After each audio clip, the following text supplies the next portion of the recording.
All right, hello everybody. I am here to talk to you about productivity, specifically gross and net primary productivity, and what's the difference between the two.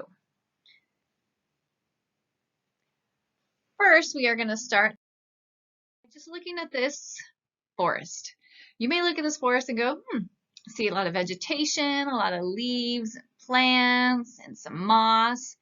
And you may think that the forest is very productive, right? Because there's lots of vegetation. So what does that specifically mean? And how do we calculate it to figure out if the area of land is productive or not? All right, so what is gross primary productivity? Sometimes we just call it GPP for short in our science classes. It's pretty much the rate at which solar energy is captured by the primary producers. So who is doing the photosynthesis on Earth? It's the algae and the plants on land. Okay, so they're taking in solar energy and they're converting it into a carbohydrate, sugar. So if you want to calculate how fast they're doing that, you would be calculating their GPP, their gross primary productivity. It's usually measured in units of energy per unit area per time frame. So for example, you might see on the AP test something like calories per meter squared per year. That would give you the GPP. All right, so looking at this global map here, where are areas of high GPP and where are areas of low GPP? So the high areas would be the green, the dark green areas. So you may see that they exist in the Mediterranean and Europe area.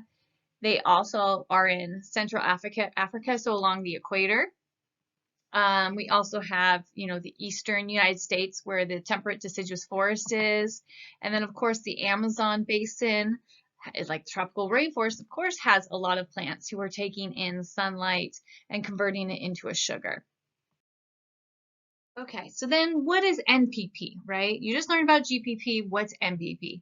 Well, NPP stands for net primary productivity, and it's the amount of energy that's left over after a plant has used its sugar. So let me give you an example here. Okay, so a plant, they take in the solar energy and they convert it into a sugar with a process called photosynthesis. But then plants, they also respire. They take that sugar, they break it down, and they use it to make ATP, okay? So why do plants need to do this? Well, of course, they need energy to grow, to repair cells, to reproduce. Okay, but any energy that they have left over, they usually store, and that's what's available to the primary consumers, the things that eat the producers. That energy that is left over, that is called NPP. So how do we calculate it? You simply take GPP and subtract it from respiration. Remember, plants and algae, they can do both. They can photosynthesize and they can respire. So when you want to see how much energy is left over after they do both, you have your NPP. So what areas in the world have high amounts of NPP? Of course, again, in the Amazon and the Congo area, the East Coast of the United States, and of course in Asia. All right, for you visual learners, you need to see a little representation. So you have sunlight coming in, plants take in that sunlight, like this dandelion here, and they use it to make sugar. Of course, they take some of that sugar and break it down to make ATP and respiration, and whatever is left over, that is your NPP. Like this picture here, because you can see that this leaf is taking in and it has 300 joules of energy, right? So that's how much energy it made from photosynthesis. I shouldn't say made, more like converted. All right, so then the plant is going to use it, right? It's going to use it to respire, and sometimes based on the rule of 10, it's going to lose some to heat energy.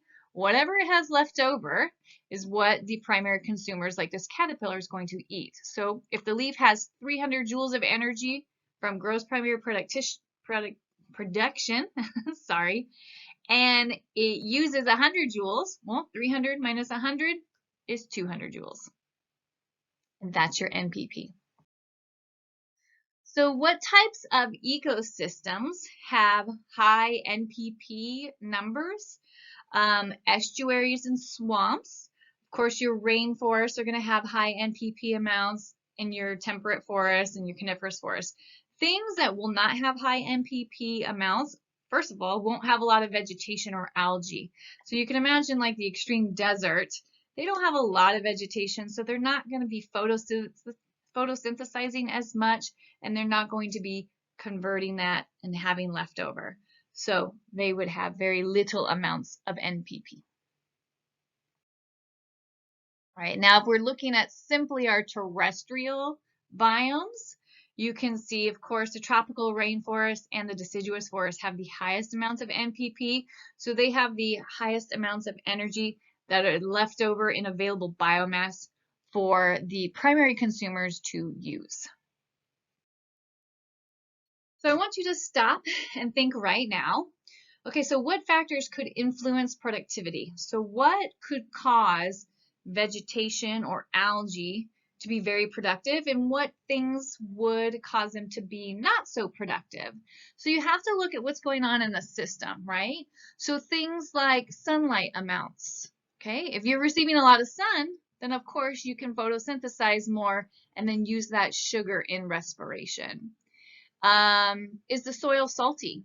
Is the soil have high concentrations of salt or low? And if it has high concentrations of salt, you can imagine that it's probably not photosynthesizing very well. Does the area receive a lot of rain? If it receives a lot of rain, then you know water is a vital component for photosynthesis, so it's probably growing more. And then lastly, how hot is it? What's the air temperature? Is it hot? Is it cold? Because as we know, temperature regulates enzymes that are making photosynthesis and respiration work. So the warmer it is, those enzymes will be more effective. If it's cold, those enzymes won't be working as hard. Okay, so let's take a look at what is going on in aquatic systems. Okay, because aquatic plants are a little bit different than land plants. So, as you know, the sun is giving off a whole bunch of different types of radiation. Okay, we have X-rays and radio waves, etc. What we see here on Earth with our eyes is visible light. And visible light comes in many different colors. You might remember the acronym ROY-G-BIV, red, orange, yellow, green, blue, indigo, violet. And that pretty much is the order of visible light. Red having the largest wavelength and indigo blue having the shortest, right? So take a look at green land plants, okay? So they have pigments in their chloroplasts that absorb sunlight, okay? So two of the main pigments that they have are chlorophyll A and chlorophyll B. Well, what colors, if you look at this absorption spectrum, what colors do chlorophyll A and B like to absorb, and what colors do they not absorb so well? So if you just look at the picture, you can see here that chlorophyll A and chlorophyll B, they're really good at absorbing red-orange, and they're really good at absorbing blue-purple. What they're not so good at absorbing is that middle area, and that middle area is the green. So what colors are reflected? The colors that aren't being absorbed. So those that would explain why green plants are green. It's because they are reflecting the green light. They're not absorbing it. All right, now let's look at aquatic stuff. Okay, in water, the visible light travels to different depths in the waterway. So if you just take a look at this image here, red light, for example, it's pretty much absorbed in the first meter of water.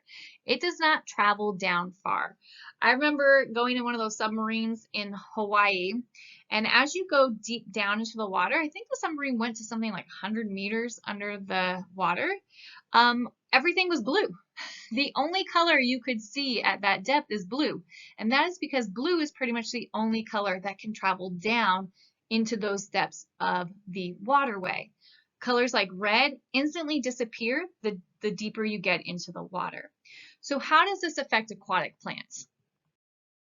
What kinds of adaptations have they had to make in order to photosynthesize in the water, right? So you can think, well, maybe they probably have different pigments, right, than land plants, and they do. Maybe they absorb different colors and use that for photosynthesis. Well, they do. So let me show you a picture of a red algae's absorption spectrum. So you can see here with this red algae, it has 4 different pigments, chlorophyll A, beta carotene, and so forth. You notice that it has adapted to absorbing specific colors that are obviously can make it to deeper depths of the water. All right, what color are they not so good at absorbing? Tends to be in the right part of the spectrum, so in the reds and the oranges, right?